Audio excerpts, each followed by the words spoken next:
Okay, so we've been through this crisis, and there are all sorts of explanatory formats out there, and it's interesting to look at the different genres. One genre is that it's all about human frailty. I mean, Alan Greenspan took refuge in the fact it's human nature, he said, and you can't do anything about that.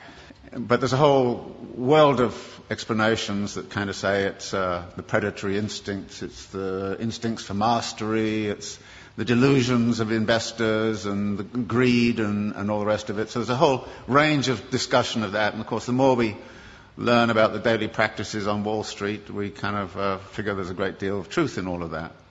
The second genre is that there's institutional failures. The regulators were asleep at the switch. The shadow banking system innovated outside of their purview, etc., etc., etc., and therefore the institutions have to be reconfigured, and it has to be a global effort by the G20, something of that kind. So we look at the institutional level and say that has failed and that has to be reconfigured.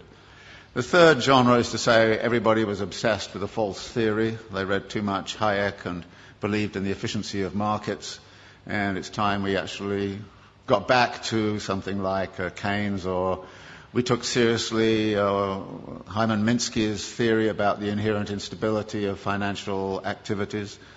The next genre is that it has cultural origins. Now, we don't hear that much in the United States, but if you were in Germany and France, many people there would kind of say this is an Anglo-Saxon disease. And it's nothing to do with us. I happened to be in Brazil when it was going on, and Lula was kind of saying, well, first off he was saying, oh, thank God the United States has been disciplined by the equivalent of the IMF. We've been through it 8 times in the last 25 years, and now it's their turn. Fantastic, said Lula, and all the Latin Americans I knew, until it hit them, which it does. And then they kind of changed their tune a little bit. So there's a kind of a way of which it became cultural. And you can see that by the way in which this whole Greek thing is being handled. The way the German press is saying, well, it's the Greek character, it's defects in the Greek character. And there's a lot of rather nasty stuff going on around that. But actually there are some cultural features which have led into it. For instance, the US fascination with home ownership, which is supposedly a deep cultural value. So 68% of US households are homeowners. It's only 22% in Switzerland. Of course, it's a cultural value in the United States that's been supported by the mortgage interest tax deduction, which is a huge subsidy. It's been promoted since the 1930s. Very explicitly in the 1930s, it was built up because the theory was that debt-encumbered homeowners don't go on strike. And then there's a kind of notion that there's a failure of policy, and that policy has actually intervened. And there's a funny kind of alliance emerging between the Glenn Beck wing of Fox News and the World Bank, both of whom say the problem is too much regulation of the wrong sort. So there are all of these ways, and all of them have a certain truth. And skilled writers will take one or other of those perspectives and build a story and actually write a very plausible kind of story about this. And I thought to myself, well, what kind of plausible story can I write which is none of the above, which is one of the things I always think to myself. And it's not hard to do, particularly if you're coming from a Marxist perspective, because, there aren't many people who try to do this analysis from a Marxist perspective. And I was really clued into this by this thing that happened at the London School of Economics about a year and a half ago, when Her Majesty the Queen asked the economists, how come you guys didn't see this thing coming? I mean, she didn't say it exactly that way, but, it's just the sentiment. And they got very upset, and then she actually called the Governor of the Bank of England and said, how come you didn't see it coming? And then the British Academy put forward got all together, all of these economists, and they came up with this fabulous letter to Her Majesty. And it was it was absolutely astonishing. It said, well, many dedicated people, intelligent, smart, spent their lives working on aspects of this thing very, very seriously, but the one thing we missed was systemic risk. And you say, what? And then it went on to talk about a politics of denial and all the rest of it. So I thought, well, systemic risk, I can translate it into the Marxian thing. You're talking about the internal contradictions of capital accumulation. And maybe I should write a thing about the internal contradictions of capital accumulation and try to figure out the role of crises in the whole history of capitalism and what's specific and special about the crisis this time around. And there were 2 ways in which I thought I would do that. One was to sort of look at what's happened since 1970s to now. And the thesis there is that in many ways the form of this current crisis is dictated very much by the way we came out of the last one. that the problem back in the 1970s was excessive power of labour in relationship to capital, that therefore the way out of the crisis last time was to discipline labour. And we know how that was done. It was done by offshoring, it was done by, Thatcher and Reagan, and it was done by neoliberal doctrine, it was done all kinds of different ways. But by 1985 or 86, the labour question had essentially been solved for capital. It had access to all of the world's labour supplies. Nobody in this particular instance has cited greedy unions as the root of the crisis. Nobody in this instance is saying it has anything to do with excessive power of labour. If anything, it's the excessive power of capital, and in particular the excessive power of finance capital, which is the root of the problem.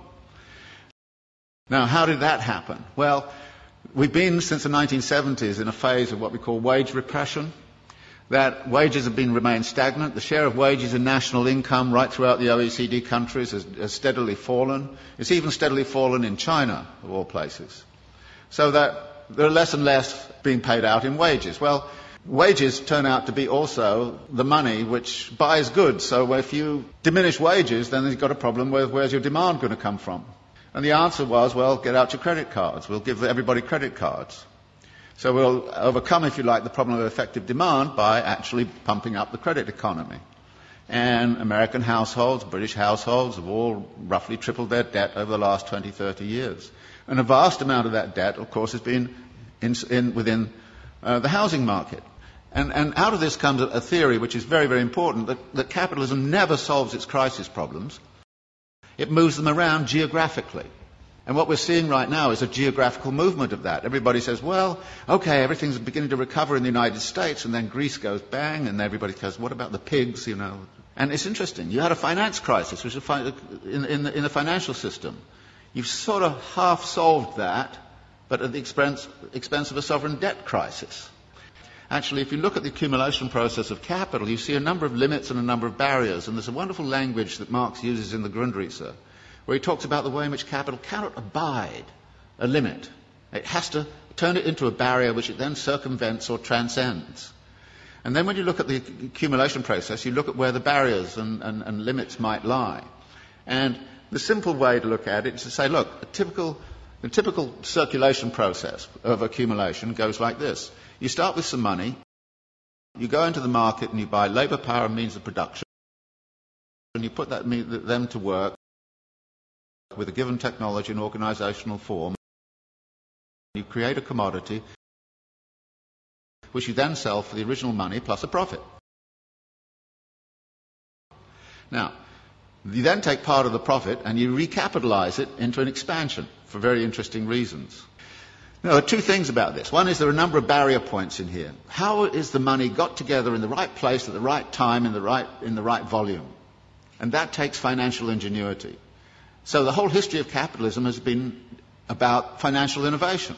And financial innovation has the effect of also empowering the financiers. And the excessive power of the financiers can sometimes, they do get greedy, no question about it. And if you look at financial profits in the United States, they were soaring after 1990. They're going up like this. Profits in manufacturing were coming down like this. And you could see the imbalance. In this country, I think the way in which this country has sided with the City of London against British manufacturing since the 1950s onwards has had very serious implications for the economy of this country. You've actually screwed industry in order to keep, financiers happy. Any sensible person right now would join an anti-capitalist organisation. And you have to. Because otherwise we're going to have the continuation. And notice it's a continuation of all sorts of negative aspects. For instance, the racking up of wealth. You would have thought the crisis would have stopped that. Actually, more billionaires emerged in India last year than ever. They doubled last year. The wealth of the rich, I just read something this morning, in this country has accelerated.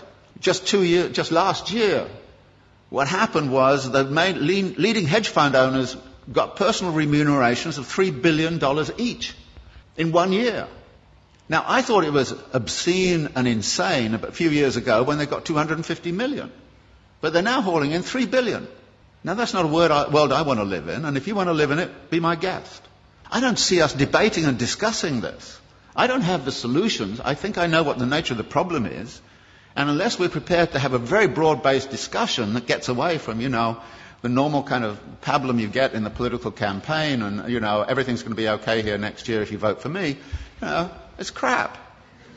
You should know it's crap, and say it is. And we have a duty, it seems to me, those of us who are academics and seriously involved in the world, to actually change our mode of thinking.